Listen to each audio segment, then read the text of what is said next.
Imagine you're on a playground wheel. It spins and you hold on to the railings. Now imagine someone spins the wheel faster and faster. Hold on or it throws you off. Speed rips everything to the edge. The world flies apart. Now slow it down. Picture a glass of stirred tea going still. The leaves don't fly out, they rush to the center and pile up. Slowing pulls everything back together. The world fuses. Now spin it up again, and it flies apart. One more time. Out, in, out. That's the rhythm. It's run for centuries. Here is what the spin really is. It isn't time. It's the speed of progress. How fast the machines change. Chips, weapons, money, code. For 30 years, progress crawled. So the world fused. One market, one system, globalization. Then AI hit the gas. The wheel is redlining now, and the world's being flung apart again, right now, in your lifetime. And two things are running dry out at the edge: power and data. Watch those two. You will see the whole board. This isn't a tech story, it's a map of where power goes next. Two shortages, one country that can't decide what to do about either. Start where you can already see it: the electricity. Pillar 1. This week in Northern Virginia, the price of power went insane. On a normal day, wholesale electricity there runs about $40. This week it blew past 2,000, 50 times higher. Northern Virginia holds the largest cluster of data centers on Earth.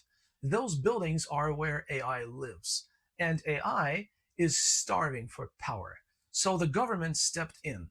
Three times this year, Washington declared a power emergency. The last order gave the grid new right. It can force data centers off the public supply onto their own backup generators. The reason is blunt: keep the lights on in homes and hospitals first. Sit with that. The state is now rationing power between families and machines. And here is the part nobody says out loud: you pay for it either way. The cost of promising future power jumped about 11 times in three auctions. Data centers drove most of that. The bill lands on ordinary customers. So far, this sounds like a utility problem. It isn't. It's a story about a country with enormous power that can't aim it. To see why, forget presidents and parties for a second. Look at who actually owns the machine underneath. There are three kinds of big money in America. They want three different things. One kind builds: tech money, the so-called techno-industrial complex, the TIC or TIC for short. It wants cheap power, chips, and speed. One kind arms, the military-industrial complex, MIC or MIC. Defense money. It wants threats and enemies to sell against. One kind lends, Wall Street money. It wants all of it turned into debt and rent. Picture three heirs who inherit one estate. The first wants to build a factory on the land. The second one wants to wall it off and mount guns. The third wants to mortgage the whole thing and live off the interest. One estate, three blueprints, no signature on a shared plan. None of this is new. In 1961, a departing president warned about this. Eisenhower was a general. He named the alliance of the military and its suppliers. He told Americans to watch it. They have listened. Today, there are three of these, not one. And they fight over the same wires. Watch it happen in real life. Tech money wants cheap solar and battery gear, fast. Much of it comes from China. Right now, the government is drafting a ban on Chinese-made inverters. An inverter is a box that ties the solar panels and batteries to the grid. Defense money says those boxes could be a kill switch. Cut them off. So the builder wants the cheap part. The general wants it banned. Same country, same table, opposite orders. That's why America looks so strong and moves so confused. It isn't one mind. It's three appetites in one suit. If this is the kind of map you want, subscribe now. This channel shows you the board, not the noise. Then stay, because the second shortage is bigger than the first. Pillar 2. The grain. AI needs two things to grow, not one. Think of a mill. Electricity is the millstone, data is the grain. We just did the millstone, now the grain. To train these machines, you feed them enormous amounts of information. And the world is running low on the good kind. The high quality human writing on the internet is nearly all used up. So there is a race for more. And here is where most people get it wrong. They assume America will just buy the missing data from China. The opposite is actually happening. In April 2025, a rule took effect in Washington. It's still being tightened right now. It blocks Americans' sensitive data from flowing to China. Faces, health, money, location. Break it on purpose and you can face 20 years in prison. America isn't importing Chinese data. It's building a wall against it. So the real picture isn't one shortage, it's two different granaries. The Western one is full of books, code, and language. That is its strength. The Chinese one is full of something else. The physical world. A billion phones, endless cameras, roads, factories, and faces measured all day. For a chatbot, that gap barely matters. Text is text, but AI is walking out of the chat window into the real world. Robots, self driving cars, drones, machines that act, not just talk. Those machines don't learn from books, they learn from the street. And the street is exactly the data China collects best. The chatbot eats books, the robot eats the street. The West is betting on a way out. It's called synthetic data. The idea is simple. Let the machines make their own training material. If it works, the grain shortage eases. If it doesn't, the gap widens. It's a bet, not a fact. Keep your eye on it. By now, you might be thinking, fine, but is any of this new, or is it just another empire getting tired? Here is the honest answer. We've seen this exact movie before. Go back to 1648. Europe had lived under one big idea for centuries. One faith, one emperor, one order sitting on top of everyone. Then the machines changed it. The printing press, invented by Gutenberg, spread ideas fast. Gunpowder rewrote war. Ships opened the oceans. The wheel spun up, and the old center couldn't hold. It cracked. Europe broke into separate nations, each guarding its own. Historians called that the birth of the modern state.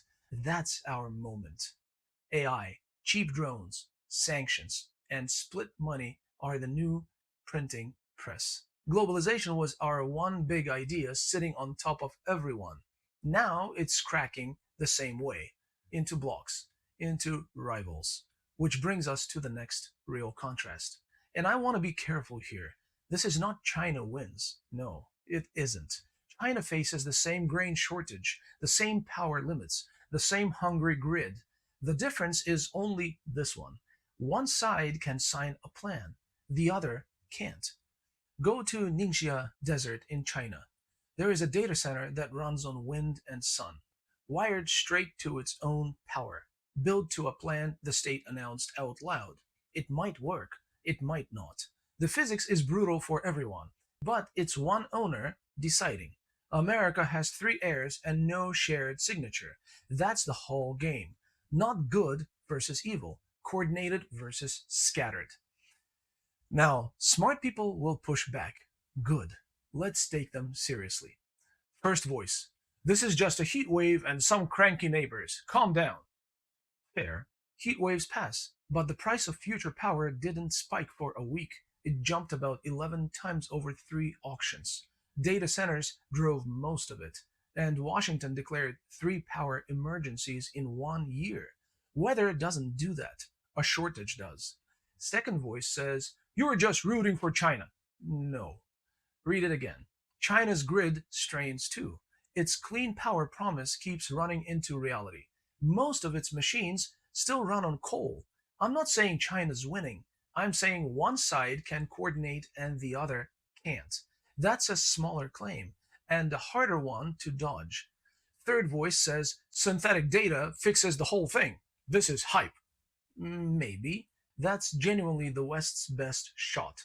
If machines can make their own training data, The grain shortage eases, but nobody's proven it holds at full scale yet. So it's a bet worth watching, not a fact to lean on. If it fails, everything I just said gets much, much sharper. So where's the wheel pulling us? Not to a crash. That's the lazy answer. Watch for something much quieter. History has a version of this. Rich places that slowly lost the wheel. Old Venice stayed wealthy long enough after the trade routes moved on. The Dutch got brilliant at money while real power drifted elsewhere. The bank stayed full. The steering wheel came loose. That's the real risk for America. Not poverty, drift.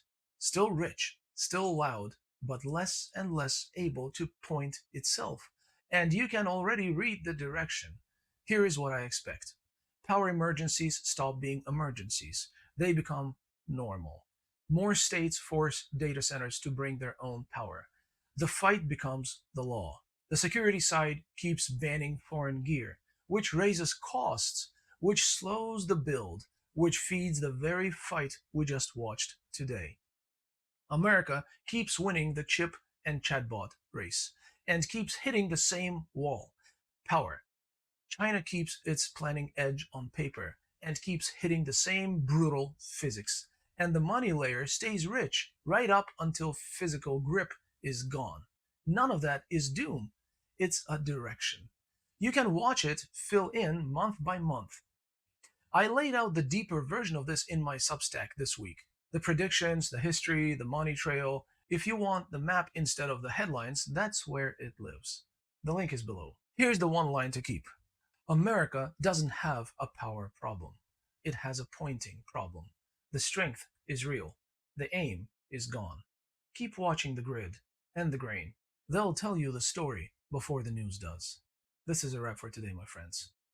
I'll see you next week.